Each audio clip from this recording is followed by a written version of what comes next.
Nghe con chim cô kia nó hót lên một câu rằng có một nàng ở trong rừng, tìm trong rừng, kiếm trong rừng chiếc khăn piêu. Chiếc khăn piêu theo chị hồng để gió cuốn bay về đây. Chiếc khăn piêu theo chị hồng để gió cuốn bay về đây. Vương trên cây à chị ơi tới đây nhận lấy chiếc khăn đẹp này. Ôi này đừng đến trong rừng, lạc trong rừng, ngát hoa rừng cán piêu đây.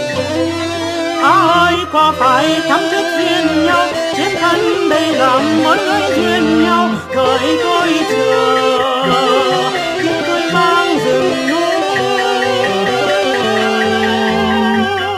sau khi ai trả lời nhắn tin theo cùng gió. Con còn đây đợi người.